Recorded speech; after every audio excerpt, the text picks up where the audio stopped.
menghalangi rahmat Allah mereka dapatkan. Mereka tetap bisa mendapatkan karunia dan ridha Allah Subhanahu wa taala dalam perbedaan tersebut. Nah, ada juga perbedaan yang membuat kemurkaan Allah turun pada mereka, yang membuat mereka terhalang untuk mendapatkan karunia dan ridha Allah Subhanahu wa taala. Nah, oleh kerana itu ayat ini menjadi dalil di antara pendapat yang mengatakan perbedaan itu sudah menjadi semacam sunnatullah di alam semesta. Ya, ada laki-laki, ada perempuan, ada yang tinggi, ada yang pendek, ada yang pandai, ada yang bodoh, dan seterusnya. Akan ada perbedaan-perbedaan tersebut. Nah, oleh kerana itu di muka bumi ada akidah yang mentauhidkan Allah, ada akidah yang mempersekutukan Allah Subhanahu wa taala. Dan orang-orang yang satu akidah, mereka pun berbeza pendapat dalam hal-hal yang memang bisa kita berbeza pendapat. Nah, kemudian kita baca ayat, kita baca hadis, dan memang terjadi perbedaan pendapat tersebut di kalangan para ulama-ulama yang kita kenal dengan istilah salafus saleh. Nah, di masa Nabi masih hidup, perbedaan pendapat sudah terjadi sekalipun ya volumenya tidak terlalu banyak, sedikit. Namun perbedaan pendapat itu ada. Namun karena Nabi masih ada di tengah-tengah mereka, maka perbedaan pendapat itu bisa segera diselesaikan. Karena mereka langsung bertanya kepada Nabi, kami begini, ini yang terjadi, bagaimana pendapat engkau ya Rasulullah? Selesai. Kemudian setelah Nabi wafat, masuk generasi ya tabi'in, generasi Nabi masih hidup, itu disebut generasi sahabat. Kemudian ketika itu setelah Nabi tidak ada lagi, maka generasinya disebut tabi'in. Karena mereka tidak bertemu dengan Nabi, mereka hanya bertemu dengan sahabat. Nah, dalam generasi tabi'in perbedaan pendapat semakin meluas. Apalagi para sahabat ketika Nabi sudah wafat, mereka tidak menetap di Madinah. Mereka pergi merantau, ada yang ke Kufah, ada yang ke Basra, ada yang ke Syam, ya. Mereka tidak menetap di Madinah. Nah, mereka menyebarkan agama Islam, ya, kemudian murid-murid mereka juga nanti menyebarkannya. Ketika daerah itu sudah berbeda-beda, maka akan muncul perbedaan pendapat yang disebabkan perbedaan wilayah. Nah, kemudian ketika masa tabi'in semakin banyak dan akhirnya sampai masa kita, ya, semakin banyak perbedaan pendapat terjadi, apalagi dalam masalah-masalah yang tidak ada di masa-masa salafus saleh. Dengan kemajuan teknologi dan perubahan zaman, terjadilah hal-hal yang kita baca dalam Al-Quran dan hadis, tidak ada ya hukum yang jelas yang secara rinci menjelaskannya, maka butuh pewaris Nabi untuk mencarikan hukumnya, yaitu para ulama. Nah, di dalam perbedaan pendapat, kita punya sikap yang telah diajarkan oleh generasi salafus saleh. Mereka sudah berbeza pendapat, tapi mereka tetap mendapatkan rahmat dari Allah Subhanahu wa taala. Buktinya Nabi memuji mereka sebagai generasi terbaik. Khairul quruni qarni, thumma allazina yalunahum, thumma allazina yalunahum. Sebaik-baik masa adalah masaku, yaitu sahabat, kemudian tabi'in, kemudian tabi'in. 3 abad pertama itu dikenal dengan zaman salafus saleh. Nah, sekarang ketika terjadi perbedaan pendapat, ya, apa yang dilakukan oleh para ulama? Seandainya perbedaan pendapat itu terjadi disebabkan penyebab-penyebab tertentu, para ulama sudah memberikan solusi supaya perbedaan pendapat tersebut tetap membuat kita mendapatkan rahmat dari Allah Subhanahu wa taala. Nah, salah satu penyebab terjadinya perbedaan pendapat adalah berbedanya ulama dalam menetapkan apa metode yang dipakai kalau terjadi pertentangan di antara dalil-dalil. Nah, pertentangan di antara dalil-dalil di sini artinya dalil-dalil yang diterima sebagai hujjah, dalil yang sah sebagai dalil landasan untuk beramal. Ini perbedaan atau pertentangan ini terjadi antara Al-Quran kemudian dengan hadis yang sahih, atau antara hadis yang sahih dengan hadis sahih lainnya, atau hadis sahih dengan hadis hasan. yang semuanya itu termasuk dalil-dalil yang bisa dijadikan hujah untuk beramal. Al-Quran, kemudian hadis. Hadis yang bisa dijadikan dalil untuk beramal, ya, hadis sahih dan hadis hasan. Nah, sekarang terjadi pertentangan. Di mana pertentangan tersebut bukan secara hakikat, tapi hanya dalam pikiran bapa dan ibu saja. Di kepala waksanya, diceliak sekilih, yo nak, ya, aku bertentangan ko, aku berbeda ko. Ya, tak mungkin berbeda, tak mungkin bertentangan karena sumbernya sama, yaitu Allah Subhanahu wa taala. Sekilas bertentangan, tapi setelah didalami dan dipahami ternyata tidak bertentangan. Nah, ini disebut dengan ta'arud al-adillah, pertentangan dalil-dalil. Nah, ada ulama yang memakai metode mengkompromikan atau al-jam'u, ya, mengkompromikan di antara dalil-dalil yang terlihat bertentangan.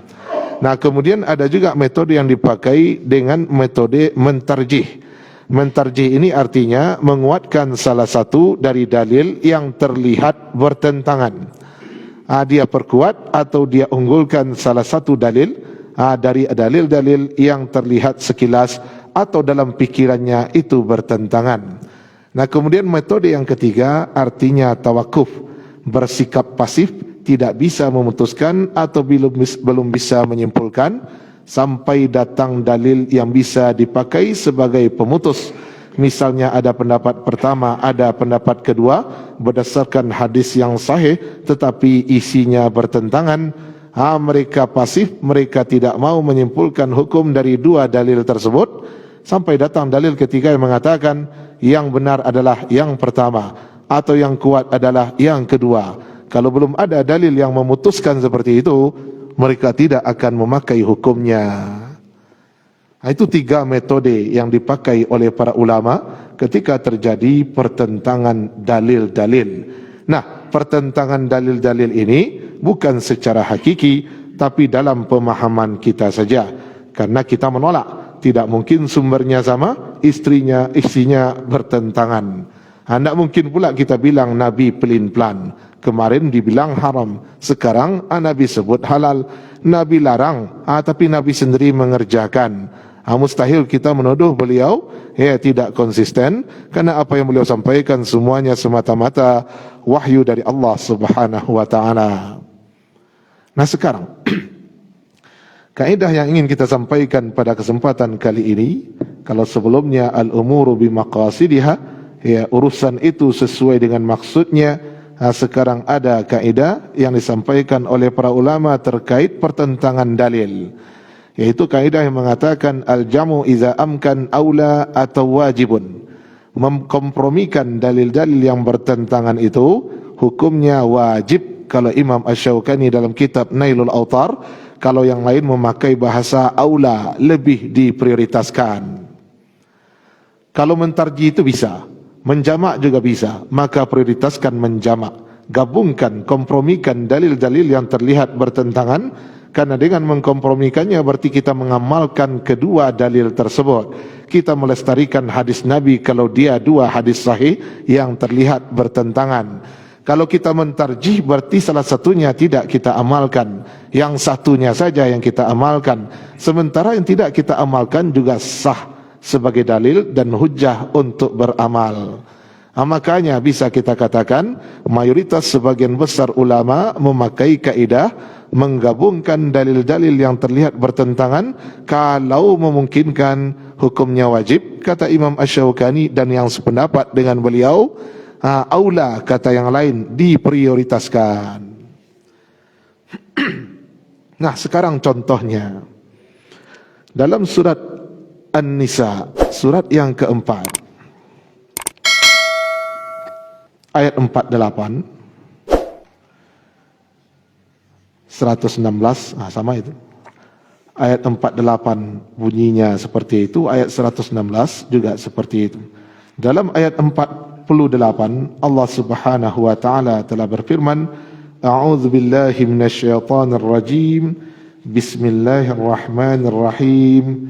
Innallaha la yaghfiru an yushraka bih wa yaghfiru ma duna dzalika liman yasha wa may yusyrik billahi faqad iftara ithman azima. Sadaqallahul azim. Innallaha la yaghfiru an yushraka bih. Surat An-Nisa 48. Sesungguhnya Allah tidak mengampuni dosa syirik, atau Allah tidak mengampuni orang yang mempersekutukannya. Wa yaghfiru ma duna dzalika liman yasha. Dan Allah mengampuni selain itu bagi orang yang Allah kehendaki. Artinya selain syirik Allah ampuni. Wa may yusyrik billah, siapa yang mempersekutukan Allah, faqad iftara ithman azima, maka sungguh dia telah melakukan dosa yang sangat besar. Nah, dalam ayat 48 surat An-Nisa, Allah menyatakan tidak mengampuni dosa orang yang mempersekutukannya. Innallaha la yaghfiru an yushraka bih. Dalam ayat 116 juga begitu. Innallaha la yaghfiru an yushraka bih wa yaghfiru ma duna dzalika liman yasha.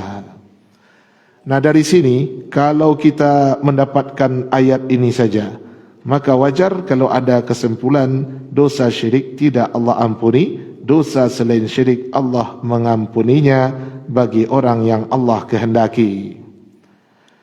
Nah, bertentangan dengan firman Allah dalam surat Az-Zumar, surat yang ke-39, ya, ayat 53.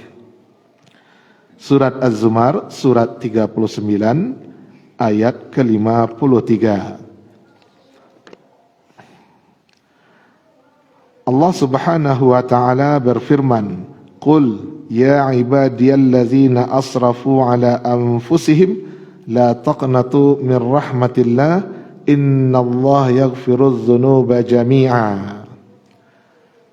Ya, katakanlah, qul ya ibadiyallazina asrafu, wahai hamba-hambaku yang telah berlebihan, melampaui batas alias terlalu banyak dosanya, ala anfusihim, ya, berlebihan melampaui batas untuk diri mereka, mereka melakukan dosa kezaliman yang luar biasa.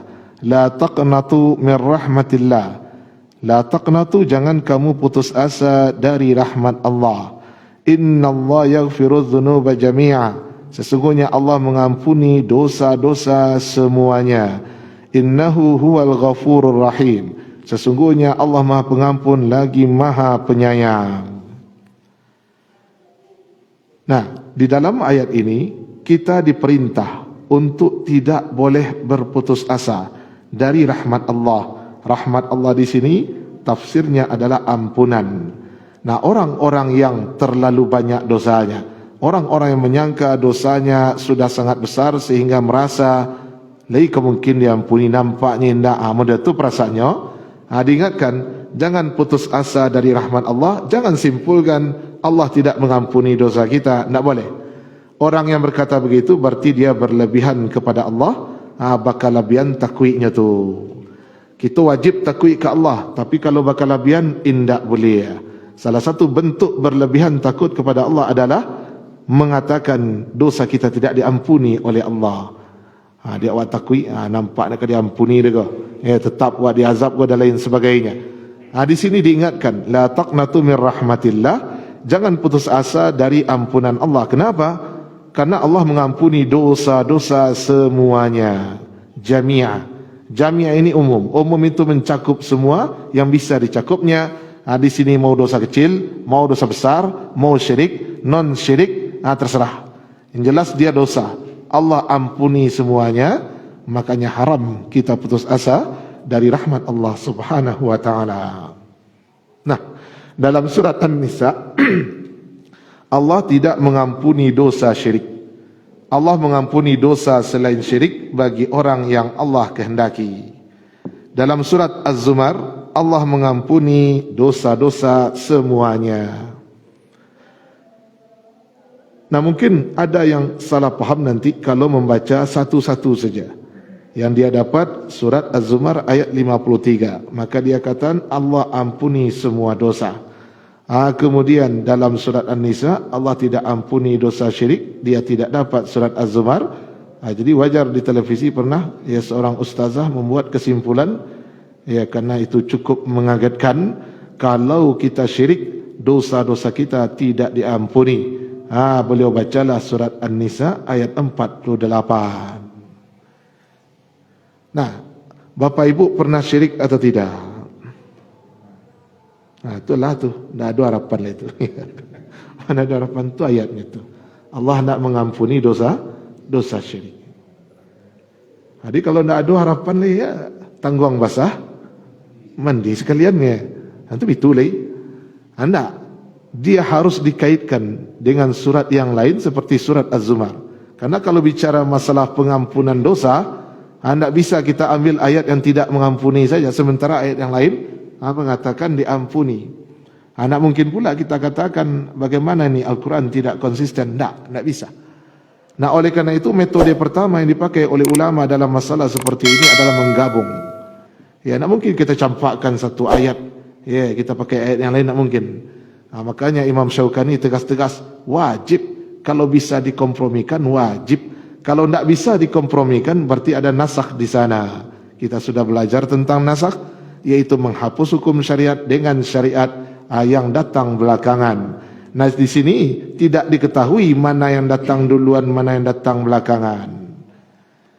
Nah, oleh karena itu digabung. Bagaimana cara penggabungannya? Seperti dalam tafsir Ibnu Katsir atau Tafsirul Quranil Azim.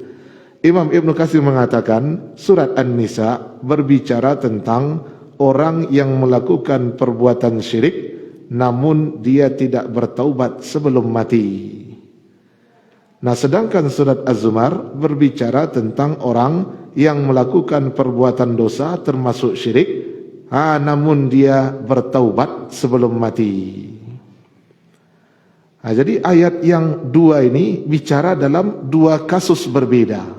Bukan semua kasus yang sama. Allah tidak mengampuni dosa syirik kalau dia tidak bertaubat sebelum mati.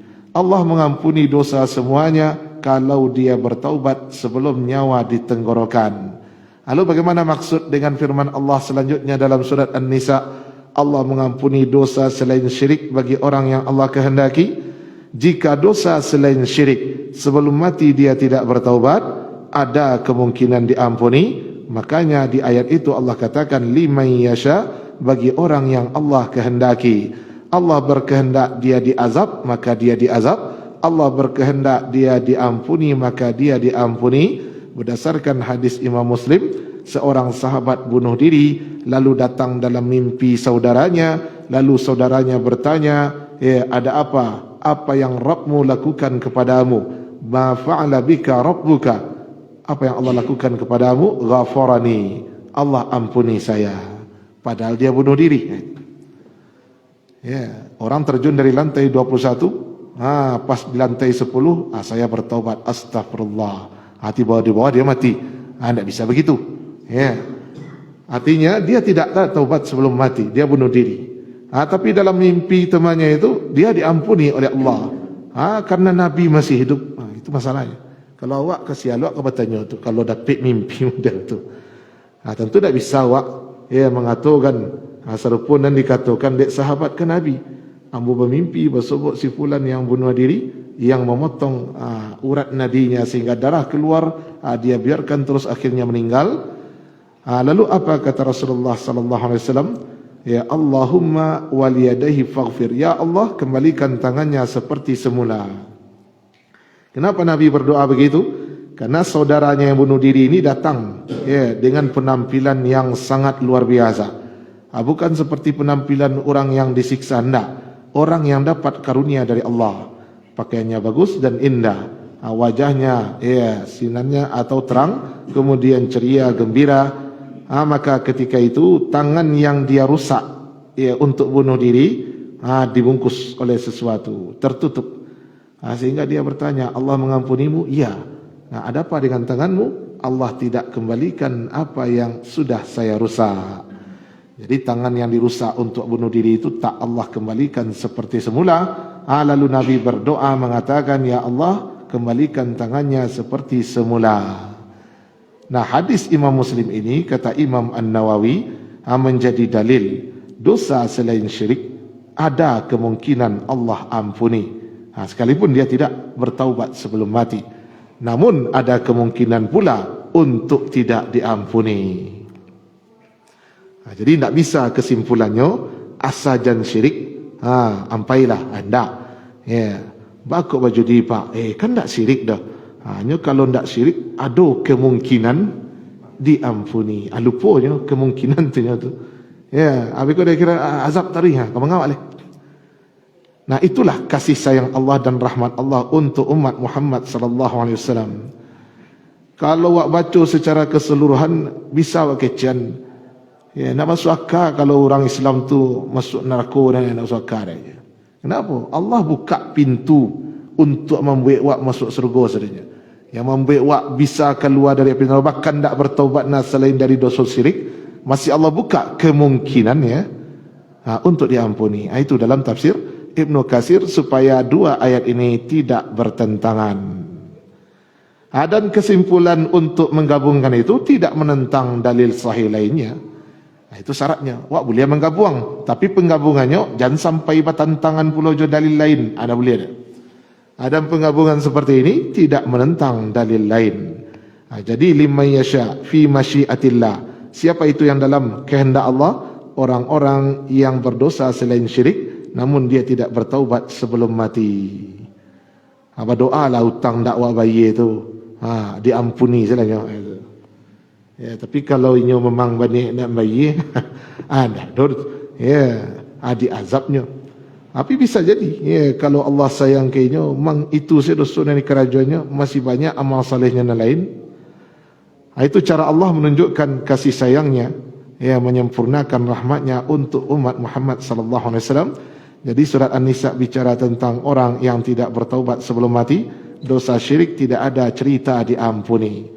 Kalau engkau datang menghadap Allah membawa dosa sebesar planet bumi, dalam hadis Imam At-Tirmizi, ampunan Allah lebih besar dari itu kecuali dia melakukan kesyirikan. Anak dia cerita, maka bertaubatlah, maka semua dosa Allah ampuni. Kalau tidak bertaubat, dosa syirik tidak ada cerita diampuni.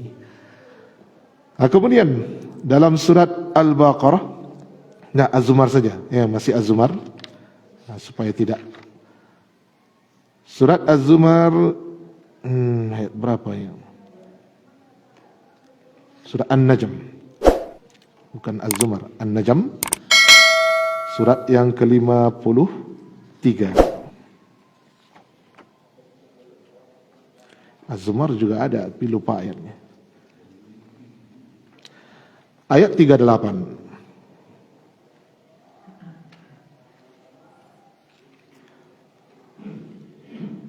Surat An-Najm, surat yang ke-53, ayat 38.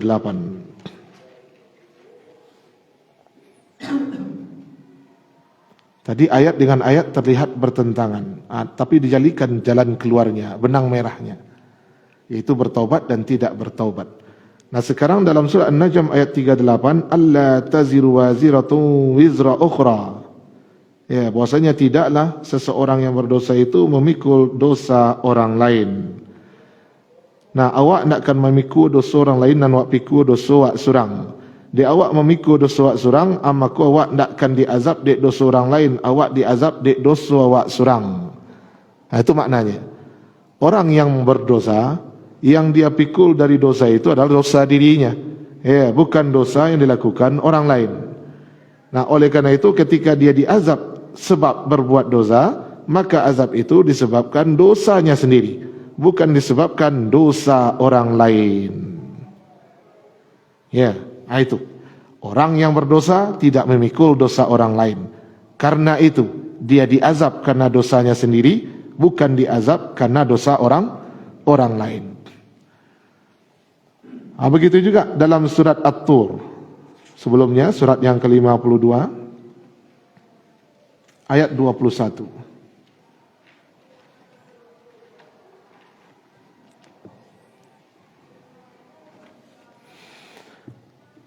Wallazina amanu wa tab'athum dzurriyyatuhum biiman alhaqna bihim dzurriyyatahum wa ma alatnahum min amalihim min syai'.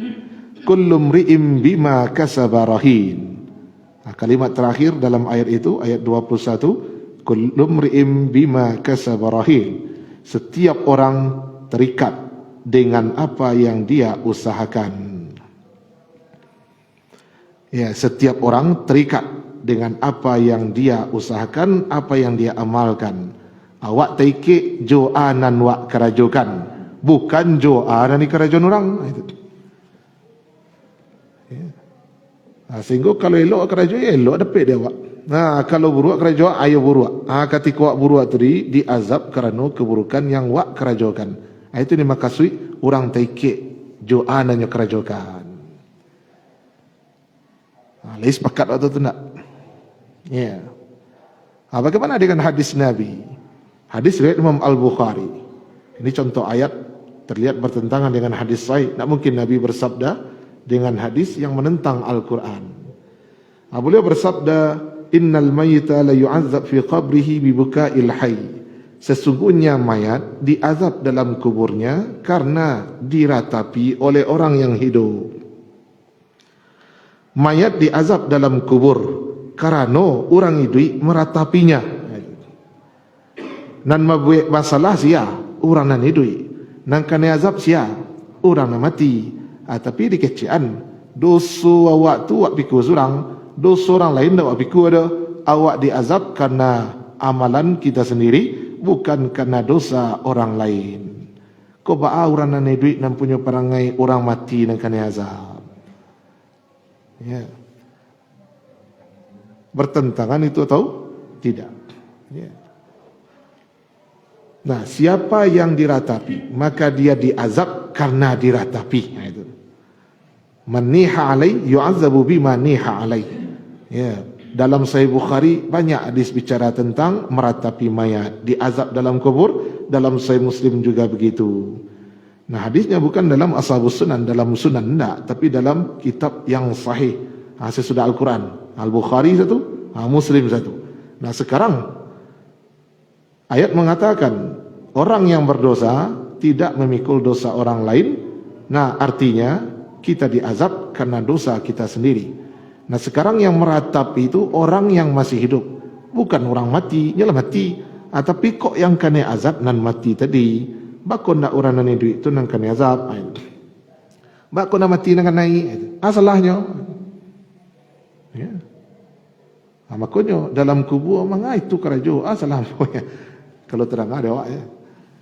Allah nampakkan apa yang dilakukan oleh keluarganya. Kadang-kadang Allah punya kuasa dan mampu untuk itu, dinampakkan. Kalau kerajo keluarga yang kau sudah yang kau mati. Ada seorang doktornya jadi doktor dek gara-gara hadis kau.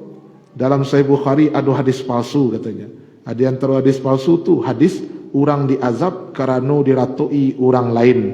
Inyolah mati kena azab, dek orang hidup keluarganya meratapinya. Ini hadis palsu karena menentang firman Allah. Surat yang kita bacakan tadi, ya surat apa tu An-Najm ayat 38 atau 39 ya.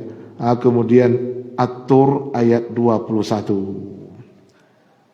Ya, ayat 38. Wa alaysa lil insani illa ma sa'a 39. Nah, kalau memang bertentangan, mana kuai Al-Quran atau hadis?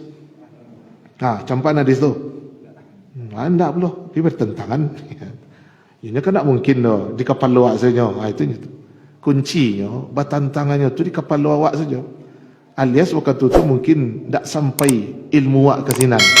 Sehingga kecan bertentangan. Tapi orang yang berilmu dia sudah paham dari awal tidak mungkin bertentangan. Kenapa? Ya, karena sumbernya sama, yaitu Allah Subhanahu wa taala. Maka para ulama pun menjelaskan hadis tersebut supaya tidak menentang Al-Quran, mengkompromikan. Kalau bisa dikompromikan, disatukan, maka wajib kita lakukan itu. Kalau tidak, ada yang terbuang. Tak mungkin Al-Quran dibuang, karena riwayatnya mutawatir. Kalau hadis ini riwayatnya sahih tapi ahad. Diadu ahad di mutawatir, tentu menang mutawatir. Nah, oleh karena itu tidak mesti kita langsung buang. Bahkan kita wajib, kata Imam Syaukani, berusaha keras untuk menggabung sehingga kita amalkan semuanya. Bagaimana cara ulama mencarikan jalan keluar supaya tidak bertentangan? Maka ayat yang bercerita tentang seseorang tidak memikul dosa orang lain, itu benar. Memang seperti itu. Ya, orang terikat dengan amalannya, apa yang dia kerjakan. Bagaimana dengan hadis? Maksud hadis itu adalah seseorang yang meninggal dunia kalau diratapi oleh orang yang hidup, dia diazab dalam kuburnya. Artinya ketika dia masih hidup, dia ajarkan kepada orang. Beko kalau mau mati, maratok yo. Serupa orang jahiliyah berwasiat.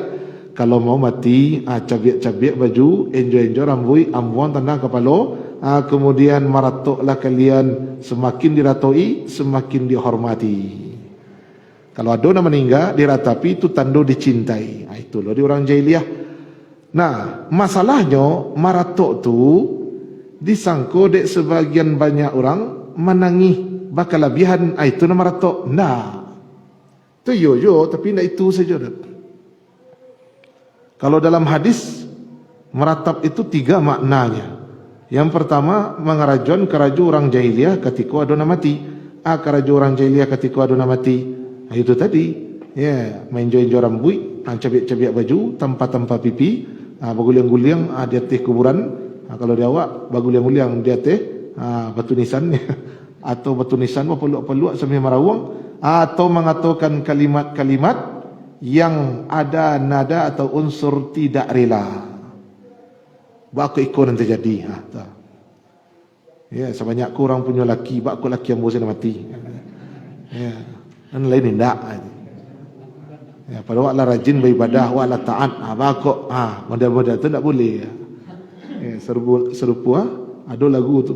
Ya, Pak Gubernur, Pak Gamawan Fauzi, ya, ambil lagu, apa namanya, Bukit Lantiak.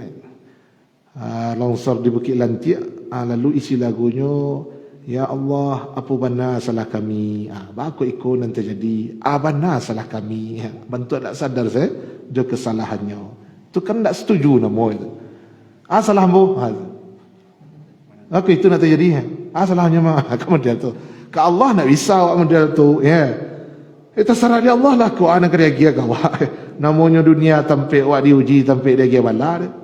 Hanya tak. Ya, amanyasannya dalam lagu tu, ya Allah, kenapa ya isteri ambo nak ambo yang kau ambil dan ambo tetap selamai. Hanya sesali tu. Tu namanya marato. Ya. Lagu marato tu jangan didengar. Ya, aku kadang-kadang lagu marato tu dipakai untuk baralik. Orang baralik ku gembiranya, ini nyobai marato. Ya. Marawa di tepi bandar. Itu lagunya. Di rosok amak indak mangari, rupanya amak lah mati. Itu lagu ya. Orang awak nak masuk ada. Ya. Apalagi tu kawan awak dan lagu tu haramnya tambah tercampak dia. Nah, itu dia. Jadi diazab dia, ya, karena memang inyo nama jan wasiatnya serupa orang jahiliyah. Jadi lupa nak. Beku kalau mati mak buat acara itu termasuk marato berdasarkan hadis Ibnu Jarir, ya, Al-Bahili radhiyallahu an. Rasulullah bersabda dalam hadis Imam Ibnu Majah. Ya, kunna na'udu, ya, perkataan sahabat, kunna, kami. Artinya dalam kalangan sahabat ikut dianggap marato. Kunna na'udu al-ijtima' ila baiti ahli al-mayyit wa sun'at at-ta'am minan niyaha. Kami menganggap, kami di sini para sahabat, berkumpul di rumah keluarga si mayat, membuat makanan sesudah penguburan si mayat, kami menganggapnya bahagian dari meratap. Memperingati kematian. Itu acara meratap.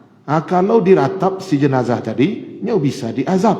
Nah, kenapa nyo diazab? Karena inyo nama pasan, jangan lupa buat acaranya. Tentu diazabnya. Dek dosonya surang, bawa siat sesuatu nan dilarang. Di kerajaan dek orang, ada pek lah nyo azabnya. Ya, kalau nak di kerajaan orang, tak ada peknya diazab dalam kubur tu. Jadi nak dosa orang, dosonya surang. Kenapa? Inyo nan bapasan bawasiat serupa orang jahiliyah. Bawasiat supaya sebelum mati supaya nyo diratoi. Karena bagi mereka ratapan itu bukti kecintaan. Banyak orang meratok berarti makin cinta orang ke inyo. Dia awak nak diratap makin diazab. Kemudian ya, yang kedua an-nauhu rafu saut, ya, bin nada. Yang disebut dengan niyahah meratap, meninggikan suara memuji si mayat. Bersorak-soraknya memuji si mayat. Isi pujiannya tampik berpijak nala taban, tampik berpacik nala putui. Ndak adu dari baai duit ambolai. Benar-benar tu. Ya.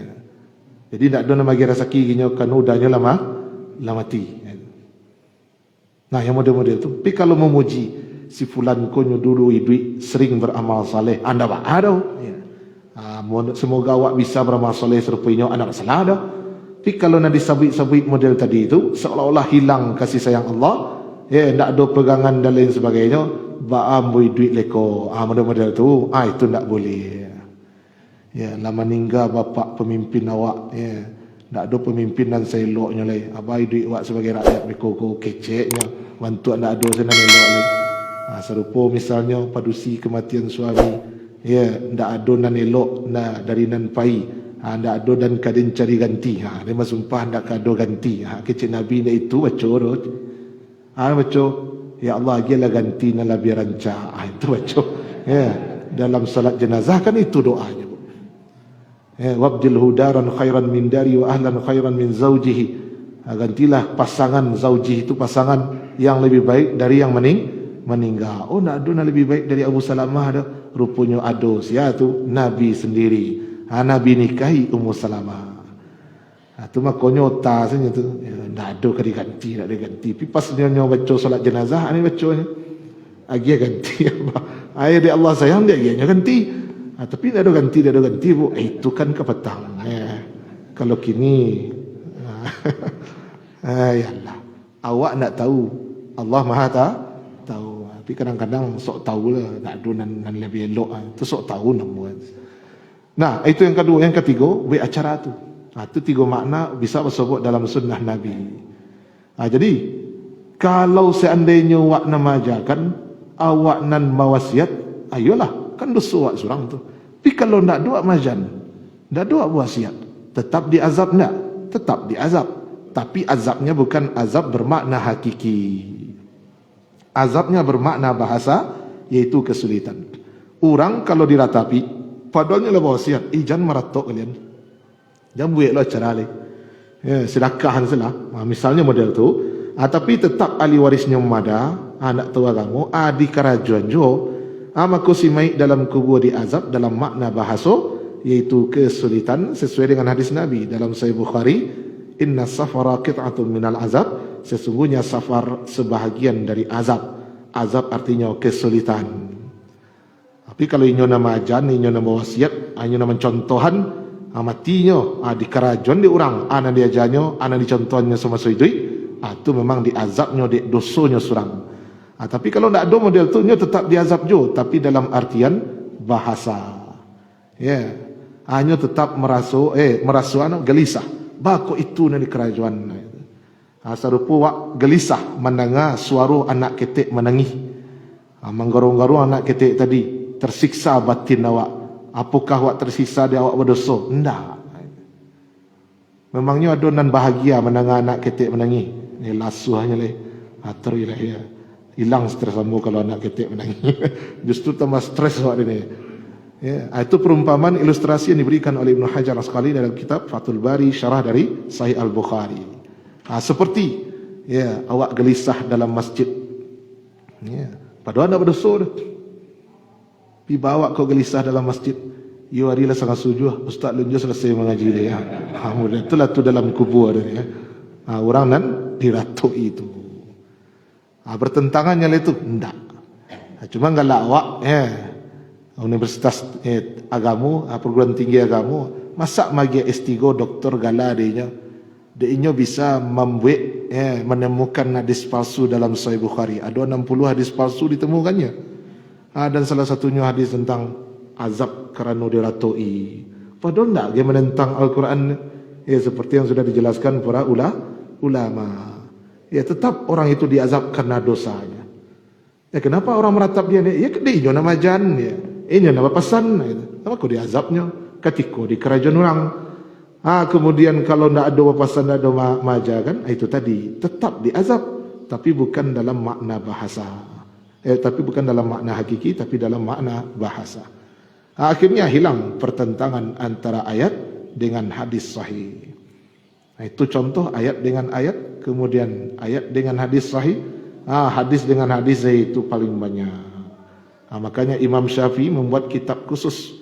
Sesudah kitab ada bab khusus namanya Ikhtilaful Ahadis, perselisihan pertentangan di antara hadis-hadis. Itu bagus untuk dibaca, ya, sehingga kita tidak langsung mengatakan, hadis kau campaan kau pakai enggak, ya, kemudian ini yang kita amalkan, yang lain tidak, enggak. Karena semuanya hadis sahih. Kalau ingin melestarikan sunnah Nabi, pakai saja. Ada dengan cara mengkompromikan atau menggabungkan. Kemudian kalau Imam At-Tahawi dalam kitab Syarah Muthqilil Asar atau Syarah Ma'anil Asar. Asar ini masuk hadis di sana, perkataan sahabat, terjadi perbedaan atau pertentangan antara sahabat yang satu dengan sahabat yang lain, maka dicarikan jalan komprominya. Nah, itu membuat kita semakin mudah menerima kalau ada perbedaan pendapat. Nyo pakai metode gabungan ini, kau nyo pakai metode tarjih nih, nyo pakai metode tawakuf ini. Mana yang lebih banyak dipakai? Menggabung. Karena itu yang lebih melestarikan ya syariat. Ayat diamalkan, hadis diamalkan, semua tidak ada yang terbuang. Nah, itu Bapak dan Ibu pembahasan kita. Ya, kalau untuk pertanyaan dalam pertemuan berikutnya. Ya, karena contoh hadis dengan hadis, ya, hadis sahih dengan hadis hasan, nanti kita jabarkan dua lagi. Mudah-mudahan bermanfaat. Kita cukupkan sampai di sini. Siapkan untuk pertemuan berikutnya pertanyaan yang berkaitan dengan pembahasan kita. Astaghfirullah li wa lakum. Wassalamualaikum warahmatullahi wabarakatuh. Syukran ya Rabbi, syukran. Hadaita qalbi, syukran.